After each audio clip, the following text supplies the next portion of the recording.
11번부터 또 20번까지 한번 보도록 할게요. 치근에 겉면을 싸고 있고요. 치아를 앞골에 고정하는 거. 우리 3월 시험 보기 전에요. 그 오늘의 5문제 블로그에 올린 거 똑같이 나왔잖아요. 사실 이거는 기초치과 내용 중에서 중요한 내용이기도 합니다. 앞골에 고정한다라고 해서 제가 정답 백악질 고를 수 있죠.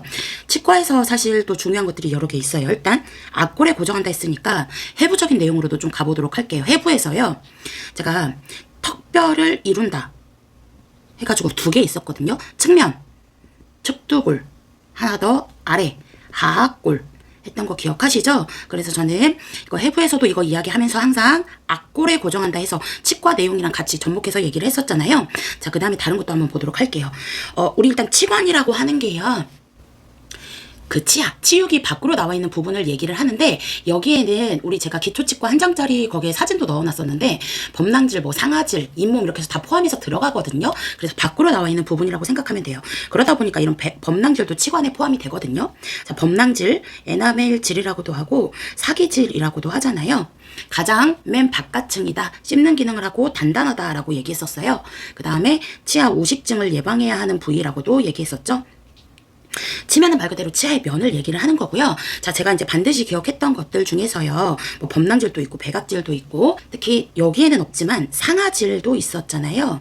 코끼리 상아 생각하라고 했었거든요. 그래서 범낭질의 충격을 흡수해서 신경을 보호하는 완충지대를 얘기를 하는데 치아 내부 구성 요소 중에 가장 많이 차지한다 라고 얘기를 했었습니다. 그 다음에 이제 신경이 같이 들어가 있는 치수, 치아의 가장 중심인 기관이죠. 그 다음에요. 우리 또 뭐도 있었냐면 치아 번호 매기는 치식도 있고요. 석회화된 치아가 치육을 뚫고 구강에 출현하는 거 뭐라고 하죠? 그쵸, 출현했다. 맹출이라고 했던 것들도 있고요. 그 다음에 뭐 유치, 영구치가 있잖아요. 제가 치과에서는 숫자 6이 중요한 것들이 많다라고 얘기를 했었거든요. 이거 얘기하면서 제일 처음 나오는 유치, 생후 6개월. 제일 처음 나오는 영구치, 6세. 이런 얘기들 했었고, 특히 치과 기구 점검한다 6개월에 한 번, 구강 점검하는 시기도 6개월에 한 번이다라는 얘기들 이야기를 했었습니다. 구강과 관련해서 구강건강 실태조사, 이거는 제가 웬만한 실태조사, 실태 현황 보고 3년이라고 얘기했었죠. 구강관리 용품 지정하는 사람 보건복지부 장관이라고 얘기했었고요. 치과 내용은 뒤에 이어서 조금 더 하겠습니다. 자, 12번 볼게요. 구강질환의 3차 예방에 해당하는 것은 1차 예방도 있고 2차 예방도 있고 3차 예방들 있잖아요. 그래서 3차 예방 같은 경우는 이제 이미 질병이 걸리거나 했을 때 이미 상태가 많이 심해진 거예요. 더 큰 손상을 막기 위해서 예방하는 것들이 들어가게 되고, 특히 우리 나중에 이런 거 반드시 기억하셔야 되는데, 뇌졸중 같은 거 걸리고 나서 재활 치료하는 것들이 다 3차 예방에 들어간다라고 얘기를 했었죠, 또. 자, 그리고요, 우리 구강질환과 관련해서 항상 얘기했던 것들이 있어요. 제가 칫솔질 정말 많이 강조했잖아요. 1차 예방에 들어간다.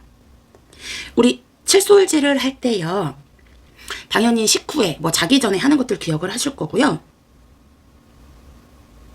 이거는 법규 내용에서도 나오고 공중보건 내용, 뭐 아니면은 우리 보건간호 내용에서도 나오잖아요. 칫솔질을 효과적으로 학생들에게 가르치기 위해서 효과적인 방법들 같은 거 있죠. 시범, 관찰법, 사용할 수 있는 도구, 모형, 그래서 치아 보형기구 같은 거 사용할 수 있습니다. 그 다음에요, 이 칫솔질도 1차 예방이고, 치면열구 전색, 그 다음에 전문가 불소도포 하는 것들도 다 우리 1차 예방에 들어간다라고 얘기했었고요. 불소는 우리 영양에서도 나오잖아요. 기초 영양에서도 나오죠. 치아 우식증을 예방하기 위해서 불소 도포한다라는 얘기도 했었고, 자, 그러면 중요한 거, 치아 우식증은요, 예방하기 위해서 불소 도포도 할 수 있고 치면열구 전색법도 할 수 있어요. 치아 홈 메우기 라고 얘기했던 것들. 자, 치아 우식증을요, 예방할 수 있는 상황들이 있고 치아 우식증을 유발할 수 있는 상황들이 있잖아요. 그래서 제가 특히 침분비, 침을 타액이라고 하잖아요. 타액 분비가 어떨 때, 많을 때, 적을 때, 어떨 때 예방할 수 있어요? 그쵸? 타액 분비가 많을 때, 침 분비가 많아서 그 침을 치아 구석구석에 있는 찌꺼기가 침이 많아서 꿀떡꿀떡 넘어갈 수 있게 해준다. 잘 안 끼게 해준다. 라고 얘기를 했었잖아요.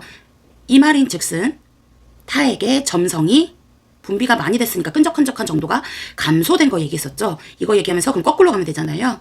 타액 분비가 적을 때 타액 점성이 증가됐을 때 다음 중 치아 후식증을 유발할 수 있는 상황은, 다음 중 치아 후식증을 예방할 수 있는 상황들을 반드시 기억하셔야 되죠.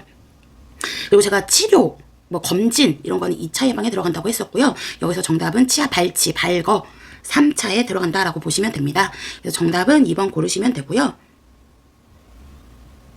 우리가 발치하고 나서 치과에서 내용 한번 볼게요. 발치하고 나서 입에 압력을 유발시킬 수 있는 빨대 된다고 했나요? 빨대 안 되죠.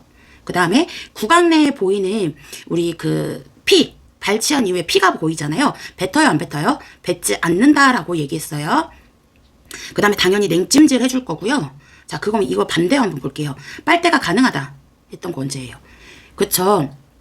상킴장애나 연화곤란 같은 거 있는 대상자들이나 노인, 섭취 능력이 떨어지게 돼서 빨대에 달린 컵으로 먹는 거, 안전하게 먹는 거라고 얘기했었고, 특히 액체 철분제 같은 경우요, 치아를 변색시킬 수 있으니까 빨대로 먹을 수 있다라고 얘기했었습니다. 피 뱉는 거 언제 뱉어요? 피 뱉기. 그쵸? 우리 응급 비출혈, 코피 났을 때 구강 내로 고이는 피 삼키는 거 아니었었잖아요. 각각의 번호에 해당되는 거 작년에 어떻게 나왔는지 매번 찝지는 못한다고 했잖아요. 그러다 보니까 22년 상반기 시험 전에 보는 출제 경향, 그 영상 따로 보시면 된다고 얘기를 했었고요. 자, 여기도 보면 치아 우식증과 관련된 거 작년 상반기, 하반기에 나왔던 거, 이제 이것도 상반기, 하반기 내용이거든요. 진공흡입기 석션과 관련된 내용, 그 다음에 치질 삭제하는 기구와 관련된 내용이 또 나왔었죠. 이번에는 나오지 않았으니까 하반기에 기구와 관련된 내용들 나올 수도 있고, 아니면은 우리 일반적으로 치아 질환과 관련된 내용들, 예방적인 내용들에 나올 수도 있거든요. 그리고 제가 반드시 치과 한장 정리 같은 내용들 같은 경우는 한장 정리 필수적으로 봐야 하는 내용들이거든요. 그래서 그런 거는 반드시 보라고 얘기를 했었고, 특히 치질 삭제한다, 치질 삭제하는 기구 핸드피스라고 얘기했던 것들도 그때 한번 얘기를 했었을 거예요. 그래서 이런 거 반드시 또 기억을 해주시면 될 것 같습니다. 우리 그러면 이거 한번 볼게요. 이 기구가 나온 김에 한번 볼게요. 타액이라고 생각하시면 돼요. 타액. 침을 뱉는 곳을 타구라고 하거든요. 브래킷이라고 해서요, 물건 올려놓는 기구 얘기하는 곳이잖아요. 기구 올려놓는 테이블, 흡입기, 이거는 이제 상반기에 같이 여기 흡입기가 나왔는데, 하반기에는 또 흡입기가 보기로 들어갔었거든요. 그 다음에 이제 핸드피스, 치질 삭제하는 기구다. 반드시 기억을 해주시고, 사실 이런 핸드피스나 이런 것들은 공기 압축기라고 해서요, 컴프레서랑 다 연결되어 있잖아요. 우리가 치과 진료할 때요, 진료실에서 가장 중요한 치료 장비 뭐예요? 일체형 의자라고 해서 유니체어라고 하거든요. 특히 이 체어에서 진료받을 때 자세, 수평 자세였던 거, 진료 끝나고 내려오는 자세가 이제 수직 자세. 그 다음에 또 뭐가 있을까요? 치과 기구 중에서요, 동그랗고 조그만 거울이 부착된 거, 거울 달린 거, 치경도 있었고, 그 다음에 얼마나 치아가 깊게 썩었는지 이런 동요도, 깊이를 확인한다라고 해서요, 침을 넣고 탐험해보는 거예요. 탐침. 얼마나 깊은지, 얼마나 깊게 썩었는지 이런 것들. 그 다음에 우리 이물질 같은 거 넣거나 빼는 핀셋도 있고요. 여기 이제 법큐이라고 해서요, 우리 간호조무사 선생님이 가장 중요한 업무가, 치과에서 간호조무사의 가장 중요한 업무가 환자 입안에 고이는 물이나 침 이런 것들을 없애는 거잖아요. 그래서 이런 거 없애는 게 이제 법큐이라고 하는 거죠. 다만 이건 필터가 달려 있어서 정기적으로 청소도 해야 되고요. 환자한테 보이는 곳에 있어야 돼요? 보이지 않는 곳에 있어야 되죠? 그쵸? 환자에게 안 보이는 가까운 곳에 설치해야 되겠죠? 그래서 치과 진료하거나 할 때 반드시 손 세척해야 되고요. 그 다음에 스툴, 의자도 있잖아요. 우리 간호조무사의 의자는 치과 의사의 의자보다는 높게 있어야 되겠죠? 높아야 한다. 잘 보여야 되니까 높게 있어야 되죠. 그러면 그때 또 간호조무사의 위치는 어디에 있을 수 있어요? 이렇게 해서 12시 방향으로. 치과 의사가 오른손잡이가 많잖아요. 그래서 여기에 위치한다면 간호조무사는 이 방향에 있을 거예요. 그래서 2시에서 5시 방향이다 라고 했던 것들도 기억을 하실 거예요. 자, 13번은요, 기초한방에 대한 내용이고요. 부항요법에 관한 설명으로 옳은 것은 해서 나왔거든요. 자, 일단 제가 이제 기초한방에서는 우리 반드시 또 기억할 것들이 있는데, 음압펌프질로 관 속에 공기를 빼내서 한다 라고 하면 정답은 반드시 부항요법이 나오잖아요. 기초간호학 개요가 1번부터 34번까지거든요. 거기에서 솔직히 그나마 우리 선생님들이 가장 어려워했던 문제가 아닐까 싶어요. 식사 직후에 적용하는 것이 좋다. 우리가요, 사실 대부분의 요법들이나 대부분의 치료 뭐 이런 것들, 뭐 목욕, 개인위생 같은 것도 그래요. 식사 직후, 보통 식전 이런 것들은 식사 직전이나 식사 직후는 바로 안 하잖아요. 저혈당 유발할 수 있어서 안 하기도 하고, 식사 직후에는 음식물이 올라오는 뭐 질식 유발 같은 거, 흡인성 폐렴 같은 거 유발할 수 있어서 안 하게 되죠. 자, 처음 압력이요, 우리 30에서 40으로 시작한다. 저는 굳이 외우라고 하고 싶지는 않은데요. 30에서 40으로 시작한다. 1회 적용 시간은요, 30분 이상으로 한다. 오래 하지 않아요. 그래서 전체 시간으로 따졌을 때 뭐 5에서 15분 정도 하게 되고요. 5에서 15분 정도 30분 이상 으로 하지 않습니다. 정맥류가 있는 환자한테 적용하는 게 좋은 게 아니라요. 일반적으로 뭐 근육에 피로가 있는 대상자들, 아니면요 뭐 근육통, 뭐 요통, 이런 신경통 있는 대상자들이 시행하게 되고요. 정답은 성인의 사혈량 1회 10cc를 넘지 않게 한다. 자, 부항에서요, 우리가 부항에서 그 습식 부항이 있고 건식 부항이 있어요. 부항 부위에 피를 뽑아내는 요법이거든요. 출혈량은요 1회 10cc 넘지 않아야 되고요. 수포 같은 거 생기면요, 한방에서 수포 생기게 되면 수포 멸균적으로 뽑아내죠. 그쵸? 멸균적으로 주사기 꽂아가지고 뽑아내요. 그 다음에 잘 달라붙게 해주고요. 특히 그 외에 응급에서 뭐 수포가 생겼다, 화상 2단계도 수포가 생기고, 동상 2단계도 수포가 생기고, 욕창 2단계도 수포가 생기잖아요. 여기에서는 수포는 건드리지 않죠. 터뜨리지 않아요. 하지만 한방에서의 수포는 생기게 되면 수포액을 뽑아낸다. 그 다음에 제가 아까 여기 부항 같은 경우 한번 적용할 때 5에서 15분이라고 했는데요. 이거는 기억을 못 하셔도, 특히 혈소판 응고 시간 5에서 15분이었던 거 같이 기억을 해주시면 좋을 것 같아요. 그 다음에 여기는 나오지 않았지만 부항 쪽에서요, 이제 그 화관을 선택을 하거든요. 화관을 선택을 하는데요. 특히 부위별로 이제 크고 작은 적합한 화관을 선택을 하게 되는데, 근육이 많거나 뚱뚱한 대상자, 그쵸, 체격이 많이 나가는 대상자는 그만큼 화관도 커야 된다라고 생각하시면 됩니다. 그만큼 화관도 커야 된다라고 생각하시면 되고요. 그리고 화상 입을 수 있으니까 이거 기억해 주셔야 되죠. 화상 입을 수 있으니까 화관 입구에 바셀린 발라서 피부 손상 예방한다. 이거는 반드시 기억을 해주시면 좋을 것 같아요. 저희 이제 부항요 14번 넘어가기 전에요, 우리 자연요법 관리에서 이 부항요법이 나오는 거거든요. 그래서 음압 펌프질이다 하면 이제 무조건 부항요법 고르시면 되고요. 손가락 기술을 이용한다 해서 수기, 뭐 안마, 지압 이런 말 나오면 그쵸, 추나요법이죠. 손을 이용하는 거다 보니까 우리 손이 깨끗해야 되잖아요. 손톱 짧게 유지할 수 있고요. 추운 날씨에 하게 되면, 겨울철 같은 추운 날씨에 하게 되면 우리 치료자의 손은, 시술자의 손은 따뜻하게 할 수가 있고요. 특히 물로 이용한다, 혈액순환 촉진시킨다, 수치료 같은 것들도 있고요. 물을 적용시킨다 하면 수치료예요. 여기서는 물수고 여기는 손수거든요. 그 다음에 땀나게 한다 이거 뭐예요? 그죠, 한증막 한다고 하잖아요. 한증요법이라고도 하고 발한요법이라고도 하죠. 14번 자침 시 간호보조 활동으로 옳은 것이요, 침을 꽂은 상태, 환자 체위를 자주 변경해준다 아니고요. 우리가 침 치료 시에 일반적으로 자세는 어떻게 해야 돼요? 그죠, 눕는 자세여야 돼요. 눕는 자세.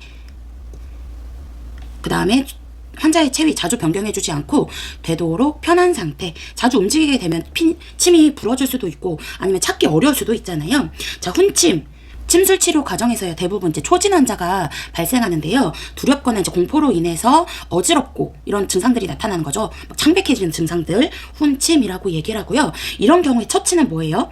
발침하지 않고가 아니라 즉시 이제 침을 빼주고요. 즉시 발침해주고, 즉시 침을 빼주고, 심한 경우에는 뭐 인중혈을 눌러준다, 중축혈을 눌러준다. 그 다음에 따뜻하게 끓인 물 먹으면 회복될 수 있습니다. 자, 나온 김에 할게요. 여기에 이제 훈침도 있고요. 처음 맞는 과정에서 초진 환자가 두려워하거나 긴장할 때 나타나는 거. 자, 그 다음에요, 힘이 균일하지 않아요. 그래서 과도하게 힘을 주거나 했을 때, 또는 침을 놓은 후에 체위를 움직이거나 했을 때 구부러지는 거 뭐예요? 구부러진다, 만침이라고 하죠. 그 다음에 절단된 거는 절침도 있었고요. 이런 경우에는 이제 핀셋을 이용해서 빼잖아요. 핀셋 됩니다. 자, 근데 제가 응급에서 벌에 쏘이거나 했을 때 핀으로 잡아 빼면 그 벌침이, 벌독이 퍼질 수가 있다고 했잖아요. 응급에서 벌에 쏘였을 때 핀셋 안 된다라고도 얘기했었고요. 그 다음에 체침이라고 해서 우리 체한 거 생각하면 돼요. 근육의 일시적인 긴장 때문에요. 이런 경우에는 이제 시간이 지나면 금방 돌아오는 경우들이 많기 때문에 그냥 유침한 상태에서, 침이 있는 상태에서 약간의 시간이 지난 이후에 뭐 돌리거나 빼거나 하면 된다라고 생각하시면 됩니다. 자, 그 다음에 발침할 때 침자루를 빠르고 강하게 뽑는다. 당연히 아니고요. 발침 후 잔여침이 남아있는지 확인한다. 이런 거 당연히 쉽게 정답으로 고를 수 있죠. 사용한 침은 알코올로 닦아 재사용이 아니고요. 일단 이제 사용한 침 같은 경우 침 어떤 폐기물로 넣어야 돼요? 그렇죠. 손상성 폐기물 통에 넣는다. 알고 계실 거고요. 고압증기 멸균 돌린다. 고압증기 멸균 소독 돌린다라고 생각하시면 됩니다. 작년 상반기 하반기 문제예요. 21년도 상반기 하반기 문제고요. 이때는 이제 뜸만 나왔어요. 21년도 상반기에도 뜸, 하반기에도 뜸이 나왔고요. 일반적으로 이제 뜸 뜨는 사람 구사라고 하거든요. 자, 의료 유사업자의 접골사. 아까 침, 우리 상반기에는 침이 나왔잖아요. 침사, 여기 뜸 놓는 구사, 의료 유사업자에 해당이 됩니다. 다음 중 의료법에 의한 의료 유사업자에 대한 내용으로 옳은 것은 적골사, 침사, 구사 고르시면 되고, 자격은 누가 해주죠? 그쵸, 시도지사 자격 인증이거든요. 보건복지부 장관 아니에요. 안마사 같은 경우도 시도지사고, 우리 물론 책에는 안 나오지만 요양보호사 같은 경우도 시도지사가 자격 인증을 해줍니다. 자, 국법에 대한 설명으로 옳은 거요. 일단요, 우리 정답은 1번 허증질환에 사용한다고요. 고열 환자한테 사용하지, 귀가 허해진 사람이라고 생각하시면 돼요. 허증질환에 쓴다. 그리고요, 우리요, 일반적으로 이 뜸 놓을 때요, 어디부터 놓는 거죠? 그쵸, 뜸 뜨는 순서는 위에서 아래로, 등에서 배 쪽으로, 그 다음에 머리, 몸통 먼저 뜨거든요. 머리, 몸통을 먼저 뜨고, 그 다음에 이제 사지를 뜬다 라고 생각하시면 되고, 우리 이거 제가 얘기하면서, 그쵸, 제가 아동발달, 두미방향 같은 것들도 얘기했었고요. 다만 이거랑은 반대였다. 대상자 침상목욕 같은 거 할 때, 그때는 이제 말초에서 중심 쪽으로 하다 보니까 그때는 반대라고도 얘기를 했었습니다. 그리고요, 이런 국법 뜸은요, 일반적으로, 그쵸, 따뜻하게 하는 거잖아요. 뜸 놓는 게 온열을 따뜻하게 자극함으로써 허증질환이나 이런 만성질환에 주로 쓴다 라고 얘기했었고, 우리 22년도 상반기에 나왔던 침 같은 경우는 기계적인 자극을 주는 거거든요. 그래서 보통 급성질환에 효과가 있다. 자, 나온 김에 또 가요. 만성질환에 효과가 있다. 급성질환에 효과가 있다. 우리 그 환약 성분으로 만드는 거, 환제가 만성질환에 효과가 있고요. 끓이는 거, 그죠? 탕제가 보통 급성질환에 효과가 있다. 탕제 같은 경우는 또 중요해서 많이 나오잖아요. 우리 일반적으로 냉장 보관하게 되는데 먹지 않더라도 유효기간 지나면 폐기하고요. 그 다음에 우리 일반적으로 약물 주거나 구토하게 되면 뭐 안 먹이잖아요. 근데 한방 쪽에서 탕제, 구토하게 되는 대상자는 조금씩 나누어서 준다. 이제 하반기에도요, 우리 뜸과 관련된 거 나왔어요. 이것도 그때 문제가 좀 쉬웠었는데, 항체를 만들어서 저항력 갖게 한다. 이거 당연히 면역력과 관련된 거잖아요. 면역 증진 작용입니다. 항체. 우리 몸에는 이제 이런 것들 뭐랑 관련이 있어요? 혈구 중에서 백혈구랑 관련 있죠. 식균 자극한다. 이런 얘기들도 했었고요.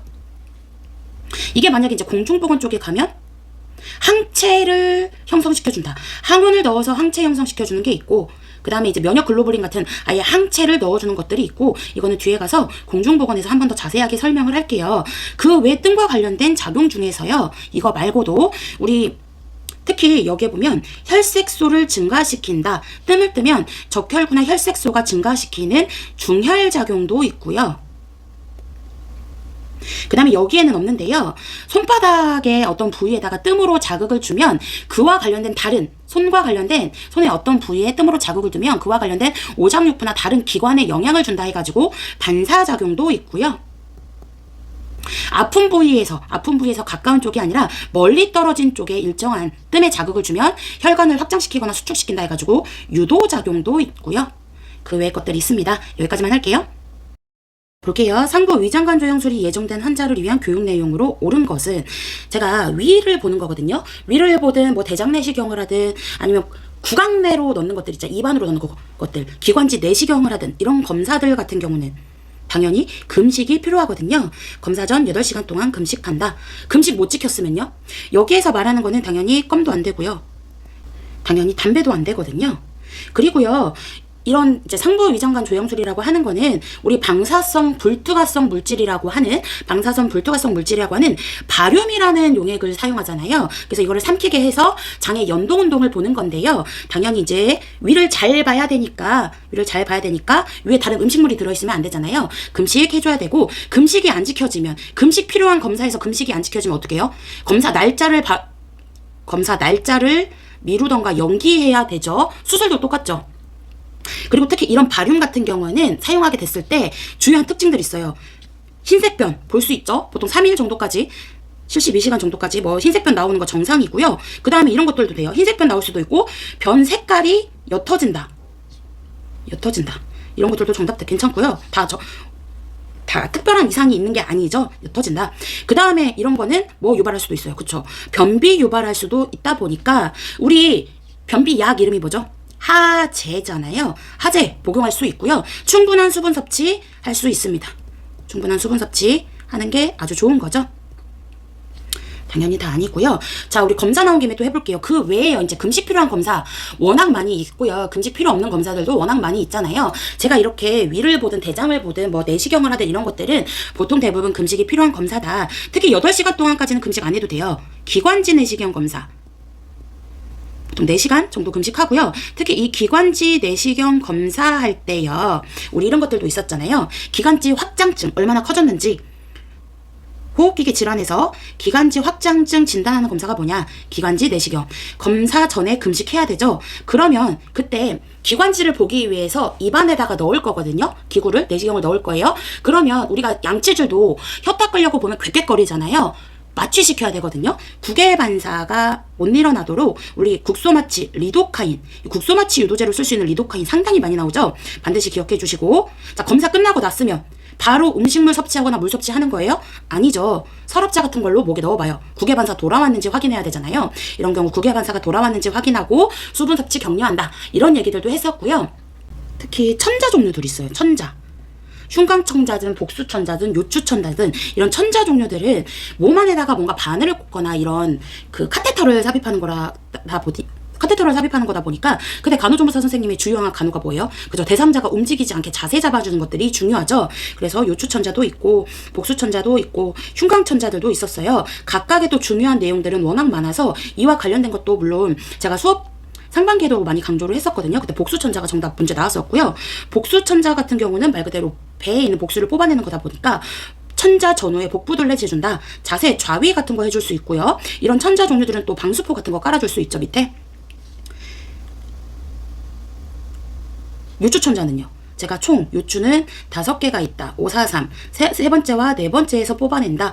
요추천자 똥에서 뽑아낸 검체 이름은 뇌척수액. 뇌척수액은 어디에 흘러요? 지주막 하강. 대부분의 검체들은 빨리빨리 검사실로 보내줘요. 대부분의 검체들을 빨리빨리 검체통에 받아서 보내주는데, 빨리 보내지 못하는 경우에는 냉장 보관, 검체 냉장고에다가 보관할 수 있거든요. 뇌척수액은 냉장 보관 절대 아니다. 실온 보관이라고 얘기를 했었고요.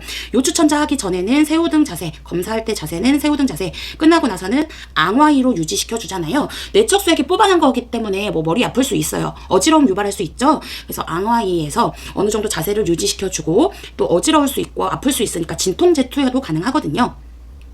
흉광천자 특히 그림 기억해 주라고 제가 얘기를 했었죠. 흉광천자 그림 꼭 기억해 주시고, 그 외에 있는 검사들 중에서 뭐 엑스레이도 있고 심전도도 있잖아요. 이런 거 다 금식 필요 없는 검사들이죠. 특히 이제 객담 같은 경우는 언제 채취하죠? 그쵸? 이른 아침에 일어나서요. 침이 아니에요. 그쵸? 폐로부터 나오는 가래를 뱉을 거거든요. 폐로부터 나오는 깊은 가래를 뱉을 건데요. 입이 마르면 잘 나오지 않을 수 있으니까 채취하기 전에 입안을 물로 헹굴 수도 있습니다.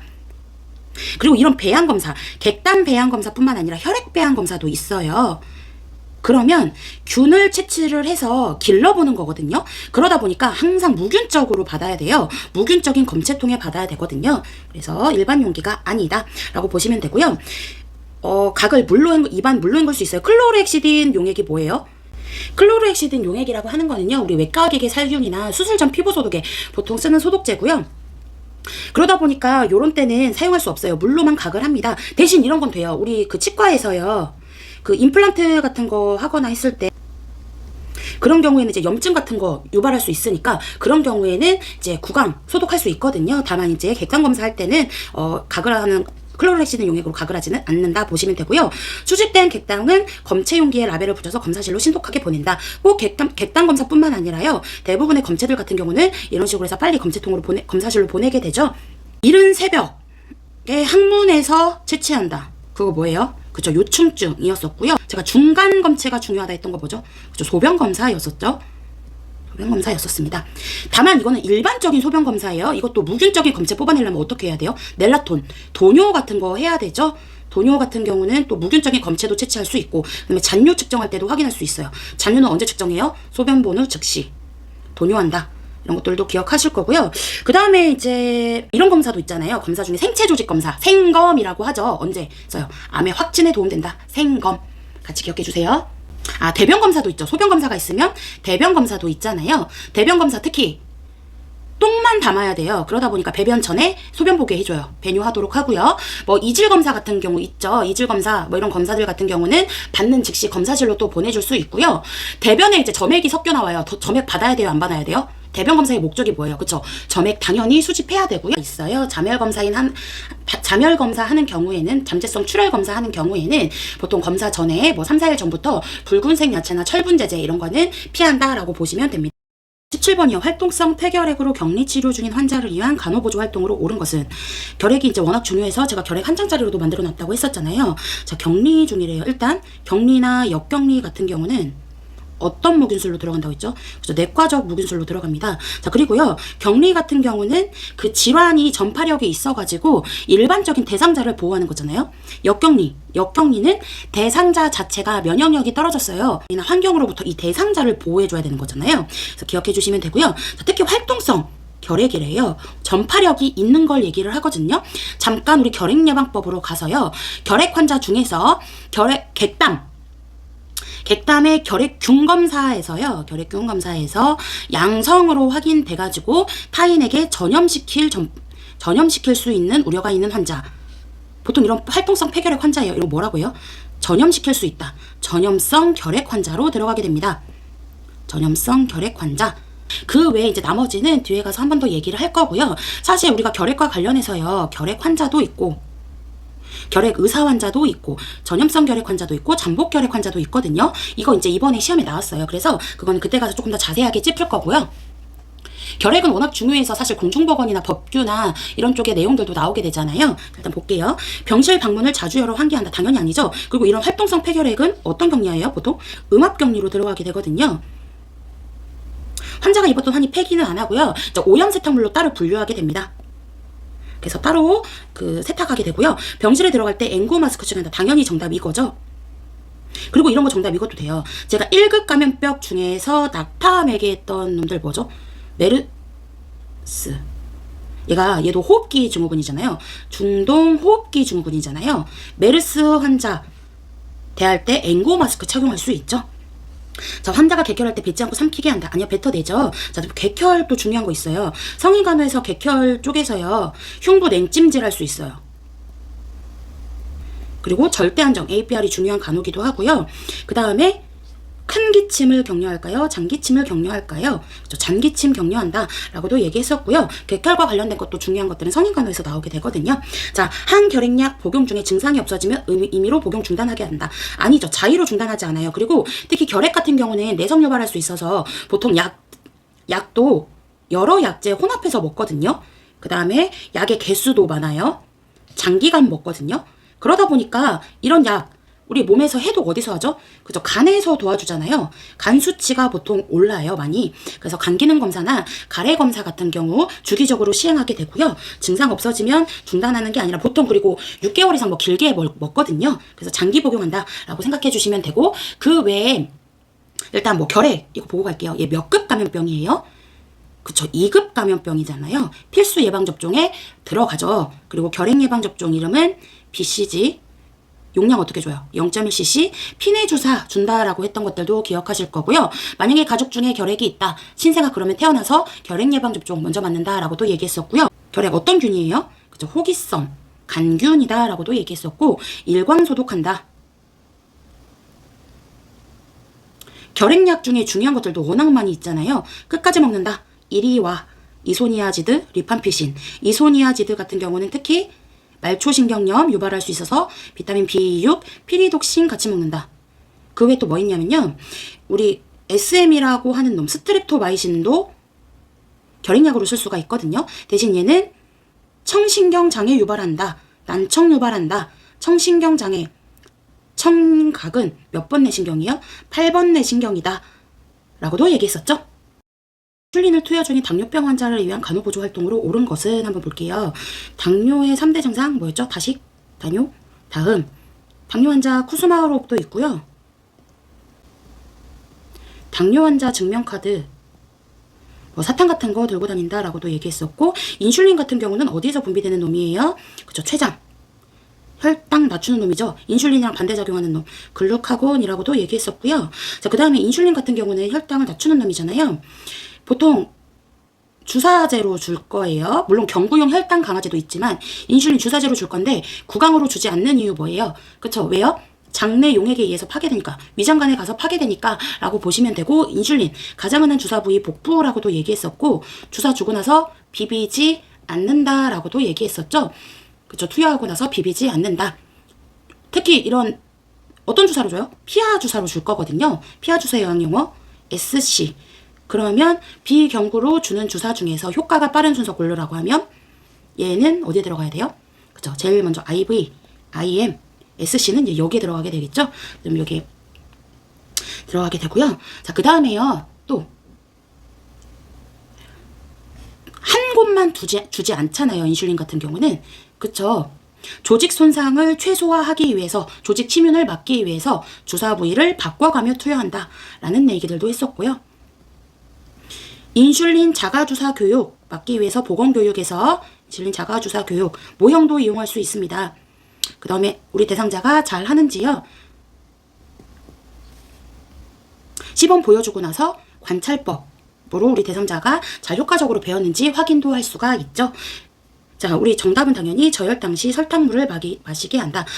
이 저혈당에서 즉각적인 처치가 되지 않으면 이제 혼수 상태 같은 거 올 수도 있다고 얘기를 했었잖아요. 그래서 이런 거 경우 설탕물이나 뭐 주스 같은 거 마시게 할 수가 있습니다. 그리고 일반적으로요, 우리 인슐린, 그러니까 당뇨 환자에 운동해야 하네요. 운동해야 되죠. 왜요? 탄수화물 이용률을 높이기 위해서 운동해야 하잖아요. 탄수화물 이용률 높이기 위해서 운동해야 한다라는 얘기들도 했었고요. 그 다음에 우리가 보통 이것도 당뇨 환자 혈당 측정하는 경우들,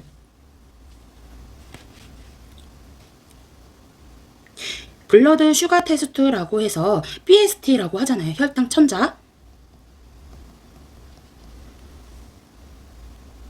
할 때요, 막 쥐어짜는 거예요. 쥐어짜지 않는 거죠. 그래서 일반적으로 알코올솜을 닦고 나서 어느 정도 알코올솜이 증발되고 나서 피를 뽑아내는 건데요. 피를 BST 스트립에다가 피를 담아놔서 보게 되잖아요. 일반적으로요, 식전, 그리고 보통 자기 전 하거든요. 그래서 이런 식으로 처방이 나오죠. BST 체크해주세요. QID로. QID가 뭐죠? 뜻 1일 4회라는 뜻이죠. 3회라는 거는 TID, 2회 BID, 하루 한 번 QD, 이런 것들도 있죠. QOD는 뭐예요? QOD 격일로 라는 뜻이죠. 또 기억을 해주시고, 그 다음에 PRN, 피로시 처방, 취침전, HS 이런 것들 있는 거 반드시 기억하셔야 됩니다. 역류성 식도염 환자를 위한 식이교육 내용으로 옳은 것은, 제가 이것도 이제 강조한 게 정답이 나왔더라고요. 그래서 제가 이게 역류성 식도염이든 우리가 성인간호 소화기계에서 나오는 질환들이 있잖아요. 식도염도 있고, 구강암도 있고, 그 다음에 특히 소화성 궤양과 관련해서 덤핑도 있었고요. 그 외에 몇 가지가 있는데, 정답으로 나오는 것들이 식사를 규칙적으로 소량씩 한다, 이런 얘기들 많이 했거든요. 그래서 22년 상반기 내용 한번 가서 보시면 제가 똑같이 얘기한 거 정답으로 나왔었거든요. 그래서 정답은 당연히 이거고요. 자극되는 음식들 같은 경우는 당연히 안 먹을 거예요. 그리고요, 특히 자, 고지방 음식을 섭취한다. 사실 이거는 여기 덤핑에서는 정답이 될 수 있어요. 자, 덤핑이 뭔데요? 소화성 궤양이 있어가지고 그 부분이 예를 들어 괴사가 된 거예요. 심하게 손상을 입어서 절제를 했어요. 특히 완전 절제술을 한 이후에 이제 위가 작아졌거든요. 그러다 보니까 밥주머니 위에서 음식을 충분히 담아내질 못하고 음식이 빨리 막 다음 장으로 넘어간 거예요. 그래서 음식이 너무 빨리 넘어가서 대상자에게 어지러움이나 실신, 뭐 식은땀 같은 거 일으킬 수 있다 보니까 이런 증상이 이제 급속 이동 증후군, 덤핑 증후군이라고 얘기를 했었잖아요. 이걸 막기 위해서 횡화이로 먹는다. 지방이 음식물을 천천히 내려가게 해주거든요. 그래서 고지방으로 먹는다라고 얘기했었죠. 반드시 기억해 주세요. 이때는 정답이 될 수가 있습니다. 그리고 음식 먹을 때 수분 안 된다, 국물 안 된다라고 하는 얘기들도 얘기했었죠. 10번, 흉통과 좌측팔로 방사되는 통증을 호소하고 있는 환자를 위한 간호보조 활동으로 옳은 거 한번 볼게요. 지금 극심한 통증을 호소하고 있어요. 이런 경우에 이제 산소를 투여한다.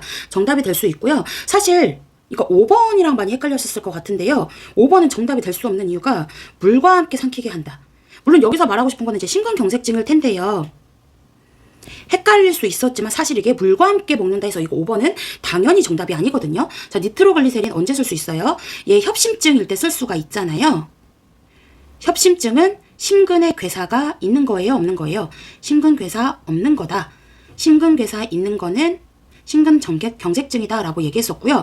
특히 이런 경우에 협심증일 때 니트로글리세린을 설하 투여합니다. 혀 밑에 넣으면요, 얘 녹여서 먹는 거잖아요. 효과 느리게 나타나요? 빨리 나타나요? 그죠? 빨리 나타나요. 쾌속 혈관 확장제라고 해가지고 니트로글리세린은 효과가 빨리 나타난다라고 생각하시면 됩니다. 설하 투여하고요. 이 니트로글리세린 또 어떤 용기에 보관할 수 있어요?